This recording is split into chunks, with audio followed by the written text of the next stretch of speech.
Well, as we've all seen, the market is into correction territory. Across the world, the major indices have come off significantly. If you've checked your portfolio recently, I'm sure many of the stocks that you hold and the sectors that you watch are down, and down by quite a significant margin. But now there's a lot of thoughts and a lot of thinking time for investors. Is this the time to sell everything? Are we at the start of a deeper, more protracted bear market, or the beginning of a more significant crash? Or on the other side of the coin, is it time to begin loading up? Are we near the bottoming out period? Is this the worst of us behind us? And are we able to start taking advantage of these discount prices? I thought today it made sense for us to take a bit of a step back, have a bit of a more balanced and logic-based discussion about the current situation. What are the inputs and what are the different factors that we have to consider? Over the past period, I've read and watched a lot of different videos, articles, discussion forums with very excited views on both sides of the coin. But I do think that the truth lies somewhere in the middle. And most importantly, it's really important for each individual investor really to take their own decisions based on their own assumptions and inputs. So for now, it's time for us to consider decision time, buy, hold, or sell. And I think that's what's really interesting about the market is that often we complicate it ourselves. But at the end of the day, there really is only 3 decisions at any time on the markets. Do we look to buy and add to the positions that we have? Do we look to hold during difficult periods or during periods of excitement? Or do we look to sell either at peaks when we believe things are getting overvalued or potentially when we think that there is worse and greater uncertainties ahead? But at the core, really all of these is decisions. Now, what are decisions? Merely, they're the selection of a course of action among several alternatives. We make decisions each and every day, really throughout every minute and every hour of our day. But really at the core of any of those decisions are 2 sides. We can either make logic-driven decisions, often taking into account a range of different inputs, having a process potentially or a framework to develop and come to the end decision. Or we can make emotion-based decisions. I'm sure many people are familiar with emotion-based decisions. We make them all the time, but often they can lead to suboptimal outcomes. And often they're more out of instinct or reaction rather than proactivity and prior analysis. And so what's interesting is when we're on the market and during many different times of life as well, we want to be opting towards making logic-driven decisions because these align much more with our conventional state of view rather than emotion-based decisions, which might actually not be part of the plan. Maybe we act out of fear or excitement. Maybe we FOMO in, or maybe we get scared. But whatever these emotion-based decisions are, often they are misaligned or incongruent to actually our longer-term plans on the markets. And so before considering all of the different inputs, thinking about the state of play on the market and where we might head, it makes sense for us to take that step back and think about how are we actually positioned. Firstly, I'm keen to know your thoughts on it all. It's an uncertain period. There's obviously geopolitical tensions. The inflation narrative continues to rise, especially with the exacerbated supply chain bottlenecks and the economic sanctions that will play out. We're just around the corner from the central banks around the world, most notably the Fed in the short term, raising rates and really beginning this rate hike cycle. So there is a lot of those uncertainties. What do you think about where we're positioned and where do you think markets head from here moving forward? Drop in a comment. But as you can see here, obviously we're well off the highs that we made at the back end of 2021. The S&P 500 as a proxy for global markets has entered into correction territory well below the 200-day EMA, and the Nasdaq, really a proxy for the more growthier end of the market, has actually entered into bear market territory, down by 20% from its peaks. Many indices around the world are down by 10% or more. There's a lot of uncertainty. And so as we can see here, we have started to have a bit of a floor at that 4,200 mark, but investors are now wondering, are we able to hold? Is this the bottom? Will we start to see a bottoming out, a reduction in terms of volatility and volume, and will we start to see the downwards momentum ease? Or potentially, are we setting up for a further leg down from here? These are where all the eyes are at the moment.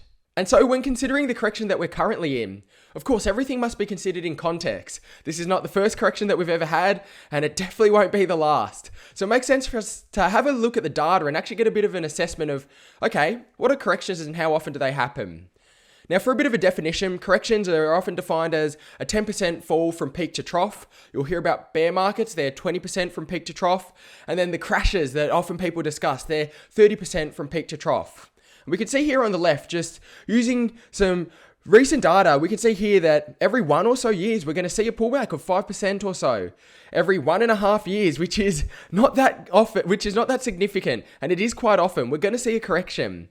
And then as you extend that further out, every 4 years, so every more than half a decade, we will see a bear market. And then closer than every single decade, we will see a large crash. Of course, we saw the crash in 2020. We did recover quickly because of the extended monetary policy support that was coordinated globally. 2008, the GFC, of course, the dot-com bust and everything that was associated with that. So we can see that playing out over the 10-year basis within this century. But it's quite interesting to reflect on the fact that corrections, they happen.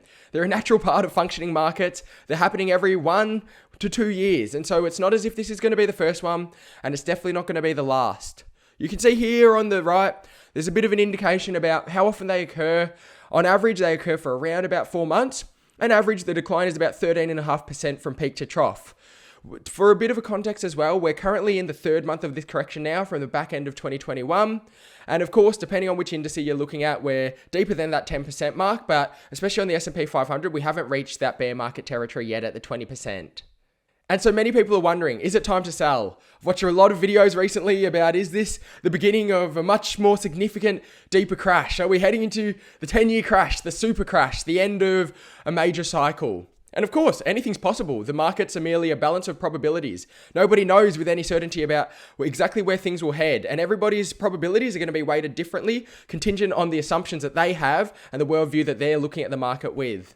But it is worth noting, just for a bit of a context, that there has always been times to sell on the markets. Now, this isn't to say that this isn't or isn't a time to sell. It could be, depending on the way that you perceive the market. But there's always been times to sell. There's always been fear and uncertainty at different times on the market. It's not as if this is the first correction where there's been a lot of negative news headlines. Of course, there is quite a significant number of narratives out there, a lot of them feeding into each other, and a lot of them amplifying each other, particularly with the supply chain bottleneck side, the increase in inflation, and the fact that rates will have to rise. But of course, we don't want a policy misstep that may inhibit growth and the economic recovery. But it's worth noting that fear, uncertainty, a lot of these negative headlines that we see, they have happened before and they will happen again. As they say, history doesn't repeat, but it often does rhyme. And that's just worth keeping in mind when you are thinking about the market, because I know when you get isolated into the pieces of news that you're reading, the videos that you might be watching, the forums that you might be engaging in, often there can be a lot of uncertainty. And don't get me wrong, on the other side of the coin, there can be a lot of hype and exuberance too. But it's worth noting that you want to be making logic-based decisions based on inputs that you're reading and analysis that you're doing yourself, and not just kind of feeding into any of the emotions, either on the ultra positive side or the ultra negative side. You want to try and keep that balanced perspective as often as possible. And so with all of that, the question is, what happens now? First and foremost, if you have enjoyed the video, don't forget to hit the like button. If you're new here, welcome. We make a daily video each and every day, so make sure you've subscribed. With your bell notifications on, you'll be updated every time we drop a new daily video. I guess there are a few different factors to consider in terms of the current state.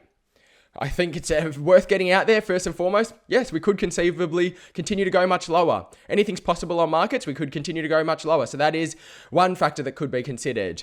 Second, this correction is after a period of sustained strength. After the lows out of March 2020, it's been basically one-way traffic. We know that the markets don't move in one-way straight linear lines, but really over the past couple of years, it essentially has. And so a period of not just uncertainty, but a period of volatility and natural retracement of pullback, it's a conventional part and a natural part of functioning markets. So we shouldn't be surprised. If anything, what we should be surprised at is that period of really unseen strength and unprecedented strength over the past couple of years. The key is focus on your plan and objectives. Of course, you should have plans set out previous to these periods, and you want to be sticking to them. That's the logic-based decisions. You don't want to be making emotional-based decisions one way or another. It doesn't mean that it's not the right time to sell. It doesn't mean that it is the right time to sell. Whatever that is, stick to your plan and your previously laid out objectives. It is worth noting too that volatility can often present the best opportunities.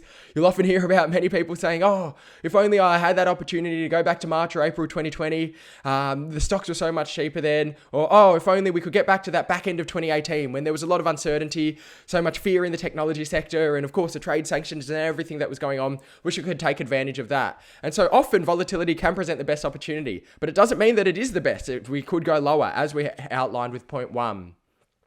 I think just remembering where we're currently positioned, currently in the third month since the peak, that data we looked at previously indicated that often they can go for 4 months. But of course, everything must be played on its merits. It's context dependent.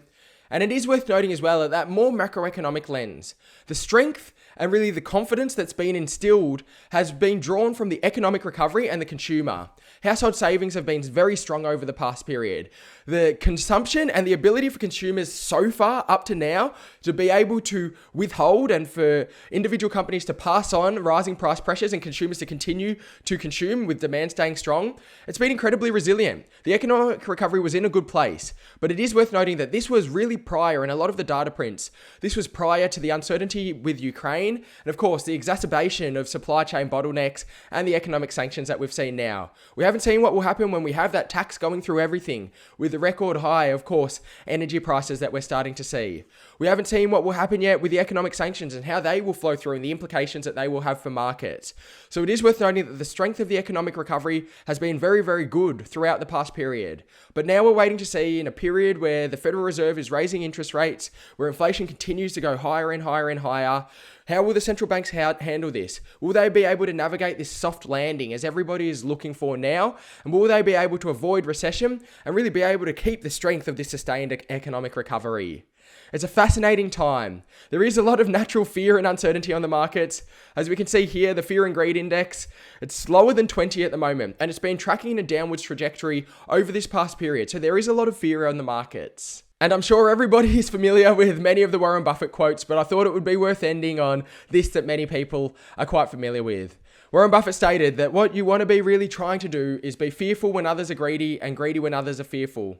That's not to say this is the right time or the wrong time. Who knows? This could be the beginning of a 10-year bear market and a protracted crash and an economic reset that we see. Or maybe this is the bottom and maybe we may start to see some strength coming out of some improving macroeconomic news. But I think it's worth noting that whatever your decisions, whatever your assumptions and your perception of the market at the current time is, stay focused on the goal for every investor, every trader, everyone who engages in the market. Your aim is simple. It is to try and buy low and sell high. However you try to do that, wherever you think about the markets will head, if you can try to stick to that strategy and have the analysis to inform that, well, hopefully over long periods of time, you do pretty well. Thank you so much for joining us. Hope you enjoyed the video. Let us know your thoughts with a comment below. For now, stay well and happy investing.